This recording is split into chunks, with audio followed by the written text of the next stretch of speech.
ល្អយ៉ាងនេះតើបញ្កមហាម៉ាត់អាចប្រកួតតំណាងគុណខ្មែរទេតោះមកដឹងចម្លើយទាំងអស់គ្នា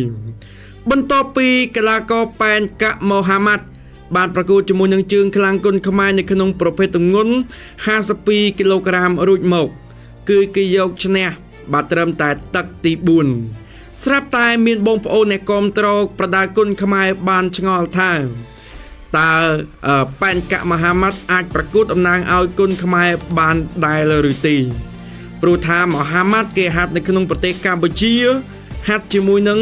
បាទគ្រូកម្ពុជាគឺលោកគ្រូសេនប៊ុនថេនអញ្ចឹងបើសិនជាគេប្រកួតតំណាងឲ្យគុណខ្មែរគឺមិនខាននោះទេពលគឺចំណេញបើនៅតែប្រកួតជាមួយនឹងកីឡាករខ្មែរបាទកីឡាករគុណខ្មែរយើងគឺមានអីមានតែខាតហ្នឹងបាទខាតគឺមិនចំណេញទេនាំឲ្យមានរបួសបាទដូចឡៅសែននេះគឺបាយធំបងប្អូនយើងភ្លាមនោះស្រាប់តែលោកគ្រូមហាម៉ាត់និងយ៉ាស៊ីនគឺលោកគ្រូសេនមូនថេនបានចេញមុខបកស្រាយយ៉ាងនេះថាប្រកួតក្រោយមហាម៉ាត់ឬយ៉ាស៊ីននឹងប្រកួតតំណាងគុណខ្មែរហើយ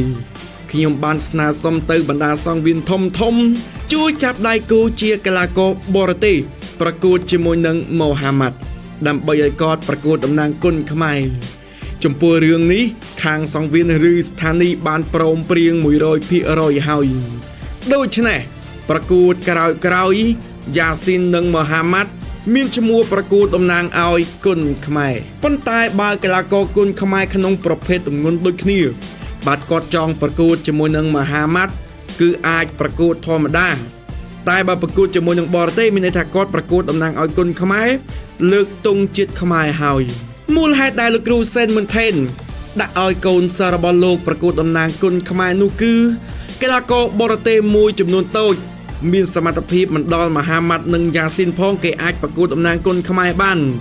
រឿងអីដែលបាទសមត្ថភាពប្រព័ន្ធយ៉ាស៊ីននិងមហាម៉ាត់ហើយបាទគេគឺជាកីឡាករដែលមានសមត្ថភាពមានភាពអង់អាចបាទទាំងក្លាហានទៀតរឿងអីដែលគេមិនអាចប្រកួតបាននោះនេះបាទតាមការលើកឡើងនិងបញ្ជាក់ពីសំណាក់លោកគ្រូសេនមូនថេនដែលជាគ្រូបង្វឹករបស់កីឡាករពីររូបនេះផ្ទាល់តែម្ដងចុះប្រិយមិត្តយើងវិញបាទយល់យ៉ាងណាដែរកុំភ្លេចចូលរួមខមមិននៅខាងក្រោម